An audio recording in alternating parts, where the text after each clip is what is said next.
Beto zola kubanda lukutkuni ya beto ya l'après-midi ya bubu ya jeudi. Culte ya mfungudulu ya retraite ya Pentecôte.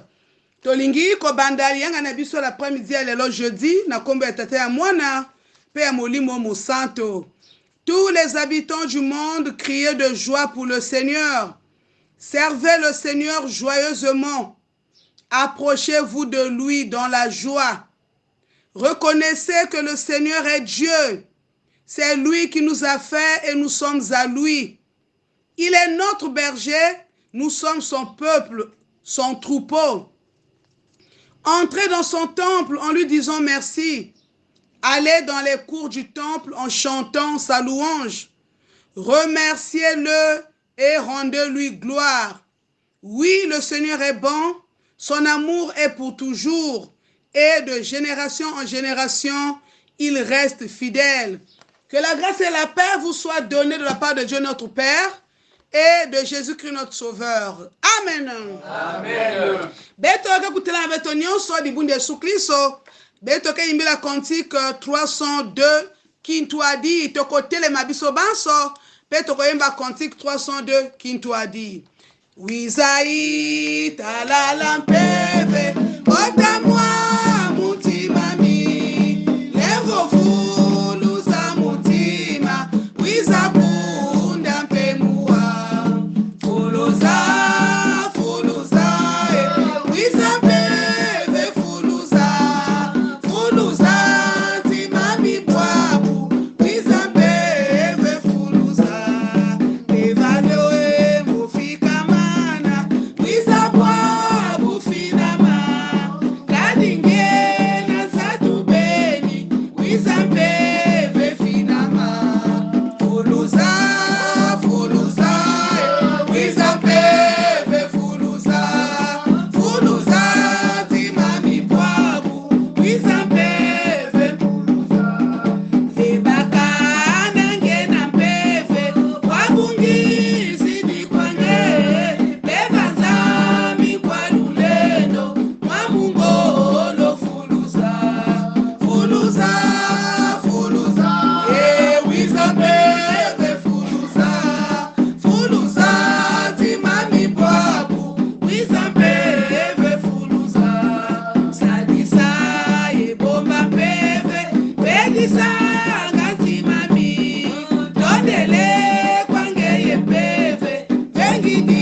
Kabeno Vwanda na betoke kusambila Nzambi tacha betoke na mazulu Nzambi ya zola Nzambi ya lenvo tata yankenda beto zula futula nga matondo tata Nzambi yina nga mepesa beto kiloko la ya Kristo do ya mfungudulu ya retraite ya beto liyanga ni oyo Nzambe tozaliko fongola retraite na biso ya Pentecôte nkolo matonzi ebele tikete kombo na yo ekumisama ndene yango totalisio liyanga ni oyo ete okamba yango na nguya na yo Nzambe molimu mo santu nkolo akonza kati na mitema ya baya yo nyonso bazali kolanda liyanga ni oyo bisika nyonso bango bazali tata Nzambi bikange kuvoma yindu ya beto bikange kuvoma ntima ya beto bika nge kuvwa nyonso ke salama kasa lukutukunu yayi ya vwanda ngimudulu ya vwanda lusambulu ya vwanda nolo ya mambo ya nzambi tolingi bobele komona nkembo na yo nzambe na biso mimonisa na nzela ya nyonso mpona lokumu na yo nzambe banda na biso nkolo kamba biso pe sukisa na biso na kombo na Yesu Masiya amen Amen.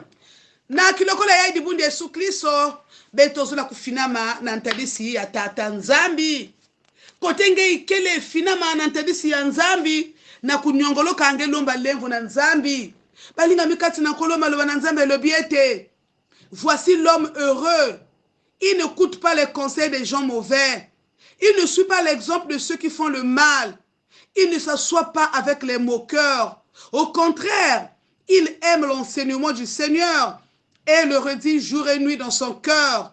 Comme un arbre planté au bord de l'eau, il donne ses fruits au bon moment et ses feuilles restent toujours vertes. Amen. Amen. Na kilokola ya ilomba lemvo na nzambi, mayangi kile na munchu na kile landa kaviba nzile ya bantu ya imbi, malonga ya bantu ya imbi. Mayangi na munchu na kile tambula kaviba nzile ya misumuki. Esengo na moto oyo yuka kama te ya bato mabete. Pe atambola kana nzile ya misumuki te, ya bato masumu te. Ensika yo vandi misosola senga bolim sepa na nzambe po ete nzambe oya bengyo kasi liyanga ni oya zali bule bondela ete nzambe abulisa yo pe alimbisa mabe na yo nyonso ndene yango tokoyemba eteni ya nzembo liboso ete tobondela sazi bulanti makwafumu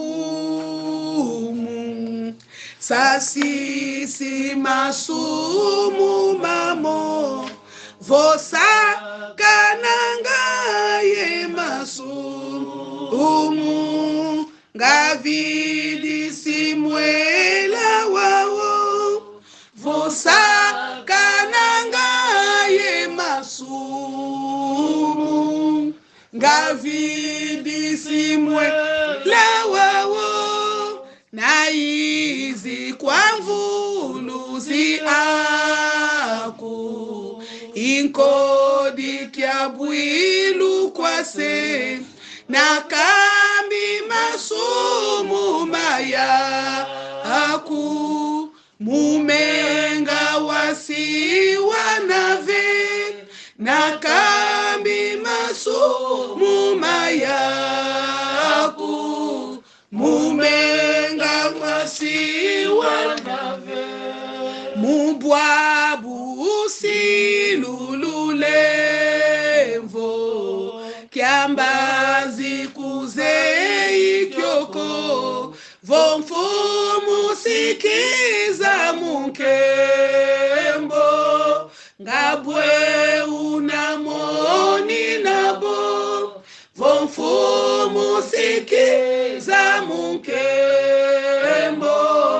ngabwe unamoni nabo esika yo vandi mwana nzambe bondela ete nzambe alimisa yo pe tosengi na pasteur Kanaï Florent abondela nzambe na nguya nzambe na bolingo nzambe na boboto na nsima na koyoka oyo nzambe olingi ete tosala pe oyo tosala te yisu toali confus lingomba na yo nyonso oyo esili koebelema perepe na yo seigneur moto na moto asili koyeba kati na bomoi na ye ete asili kobebisa na nzela ya maloba na nzela ya makanisi na nzela ya misala o nzambe limbisa biso bonso seigneur lolenge oyo otali biso tika ete maboko no ya nguya ezala kolongola ya mabe na kata mitema na biso nzambe matondo samutingekele nzambi ina ke kuwaka bayange matondo samuti nzambi ningeke na kulemvo kilaka ni ya wina betu mikulomba nange na kati ya maniongo nyonso ete tata lemvo kila beto meko njima masumi ya beto yimbi ya beto ina beto meku sala na sika ya nge matondo nzambi samuti ngeke vingila kati mutu kusoba ena tangu ya seigneur mutu ngeme kutala beto bika maboke nga lulendo ina kele savon ya beto ya kusukula mosi na beto nzambi kemboso yange nzituso yange na nkungu ya Yesu Kristo ina akele fomu na mvulusi ya beto. Amen. Amen. Tala me media nzambi dikatula maso. Mwana mosi wasi guru anza mise. Iya ni fumu eto ya lurusu. Iya ni fumu akulusu. Iya ni fumu iya ni fumu eto ya lurusu. Mwana mene wanzambi ukatula maso. Iya ni fumu akulusu. Oh iya ni fumu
na kilokola yai bankuna kliso beto zola kuluta na kuyamba sana tolingi sasa ipi kolekana na kuyamba baninga bandeko na biso maloba na nzambe lobi ete botala ndenge ezali malamu mpe esengo na ntango bana nzambe bazalaka esika moko. Voici oh qu'il est agréable, qu'il est doux pour des frères de demeurer ensemble. Nde na nzela baloba na nzambe oyo tolingi koyamba lingomba na nzambe nyonso bo bazolanda liyanga ni oyo lingomba na nzambe mbote na bino mbote ibudi ya tata nzambe mbote ya beno mbote izuli ya mbote na beto nyonso beno bayinake na Amerike, beno bayinake na Europe, beno bayinake na Asie, beno bayinake na Océanie, beno bayinake na l'Afrique, beno bayinake na Congo ya beto Congo Brazzaville, Congo démocratique, bayinake na Pointe Noire, partout na ba ville na ba village nyonso ya bwale beto Congo bayinake na kulanda lukutukuni ya beno kuiza mbote nzambi sakumuna beno ngizuli ya mbote pe na beto lisielo ya nzambi kena lukutukuni ya mfungudulu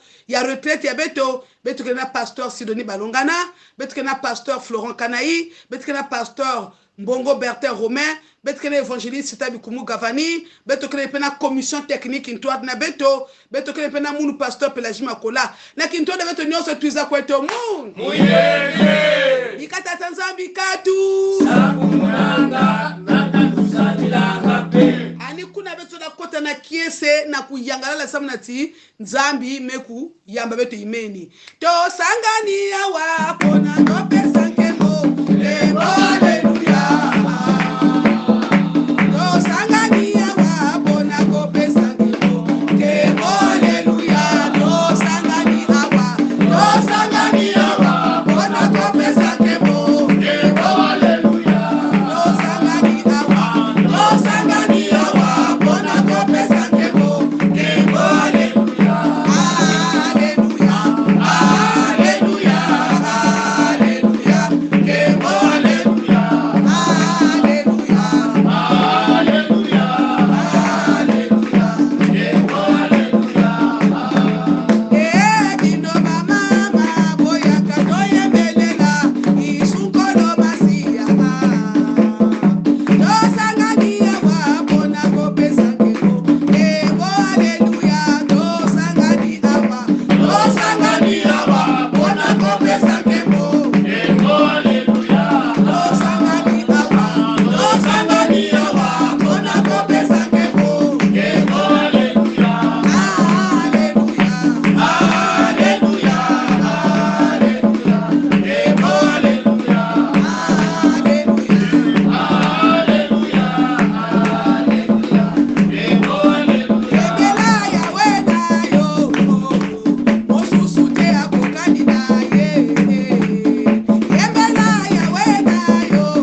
yanaka